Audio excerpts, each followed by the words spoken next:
आज हम देखने वाले हैं एक्सेल की मोस्ट इम्पॉर्टेंट 3 टिप्स के बारे में। हमारे पास यहाँ कुछ टेबल दी गई है, एक रिजल्ट मार्कशीट बना हुआ है हमारे पास, और 3 सेमेस्टर के मार्क्स हमारे पास अवेलेबल हैं। हमें बोला गया है फर्स्ट सीट, सेकंड सीट और थर्ड सीट के मार्क्स को ऐड करके सीट नंबर 4 में दिखाने के लिए। तो हमें करना क्या है, इस प्रोसेस को करने के लिए हमारे पास एक ऑप्शन होता है जिसको बोलते हैं कंसोलिडेशन ऑप्शन। पर इसको करने के लिए कई सारे रूल्स होते हैं। सबसे पहले हम चाहते हैं कि जो यहाँ पर फॉर्मेट बना हुआ है, ये पूरा फॉर्मेट हम इसको कॉपी कर लें यहाँ से और ले जा कर के सीट नंबर 4 पर पेस्ट कर दें। तो हमने इसको कॉपी करने के लिए पहले सेलेक्ट किया टेबल को, कंट्रोल सी से कॉपी कर सकते हैं इसको, हम लोग कॉपी कर लिया। और अब अपनी सीट नंबर 4 ओपन करेंगे जहाँ पर हमको इसको पेस्ट करना है।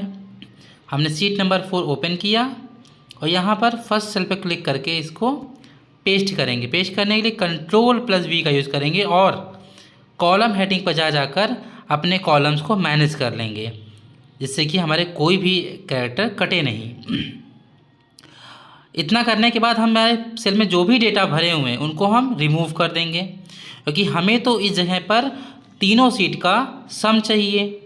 सीट 1, सीट 2, सीट 3 का सम चाहिए। क्या करेंगे उसके लिए, हमने हिंदी के फर्स्ट मानसी के सामने क्या क्लिक कर लिया, जिसका एड्रेस है B3, B के नीचे 3 के सामने, और चले गए डेटा में। डेटा मेन्यू में चले गए, वहाँ से हम चले गए कंसोलिडेशन ऑप्शन पर। ओके, कंसोलिडेशन पर हमें दिखाई दे रहा है रेफरेंस, ऊपर दिखाया फंक्शन में सम, हमने सम रखा हुआ है यहाँ पर। और हम रेफरेंस में सीट नंबर 1 पर क्लिक किए और यहाँ जितने भी नंबर्स थे हमने उनको क्या किया, सेलेक्ट कर लिया। और सेलेक्ट करने के बाद हमें इनको ऐड करना है।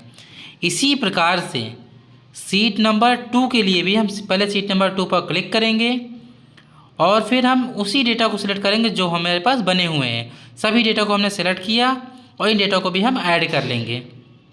सेम एज सीट नंबर 3 के लिए भी काम करना है, आपको क्लिक करना है, सभी डेटा को सेलेक्ट करना है जो नंबर्स आपके पास है, जिसको ऐड करना है, और फिर हमें इनको भी ऐड कर लेना है। ऐड करने के बाद हमें नीचे ऑप्शन दिया गया है create link to source data, click कर दिया इसके ऊपर और ओके कर दिया। देखिए हमारे पास तीनों सेमेस्टर के हिंदी के मार्क्स अवेलेबल हो गए हैं, Hindi, English, math, physics. First में देखिए 56 हिंदी में, 56 और सीट नंबर 3 में 56। तीनों का जो एडिशन है वो हमारे सीट नंबर 4 में 168 के फॉर्म में दिखाई दे रहा है।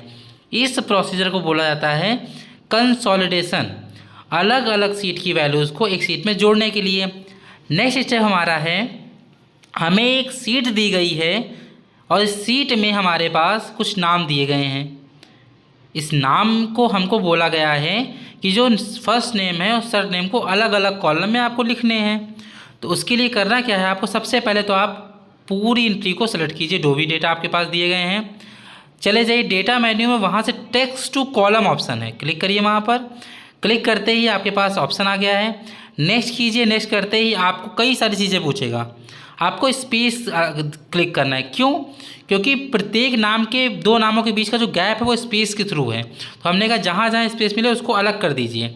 हमने स्पेस क्लिक करके ओके किया, नेक्स्ट किया, देन ओके किया, और हमारे पास हमारी लिस्ट अलग अलग कॉलम में प्रेजेंट हो गई है। इस ऑप्शंस को बोलते हैं टेक्स्ट टू कॉलम। अब हमसे किसी ने ये कहा है कि एक काम कीजिए, जो भी फर्स्ट नेम है आपके, उनकी एक लिस्ट तैयार कीजिए, उनकी एक लिस्ट तैयार कीजिए। तो उनकी लिस्ट को तैयार करने के लिए हमारे पास ऑप्शन है, डेटा मेन्यू में जाइए, डेटा वैलिडेशन में जाइए, उसके अंदर आपको डेटा वैलिडेशन का ऑप्शन दिखेगा, क्लिक कीजिए। आपको यहाँ सेटिंग्स के अंदर अलाउ दिखेगा, हम यहाँ पर लिस्ट को अलाउ कर देंगे और आपको सोर्स दिखाई दे रहा है, सोर्स में क्लिक करेंगे, वो पूरे डाटा को सिलेक्ट करेंगे जिनकी लिस्ट हमें यहाँ पर बनानी है। तो हम क्या करेंगे, पूरा डेटा सेलेक्ट करने के बाद हम ओके बटन पर क्लिक करेंगे।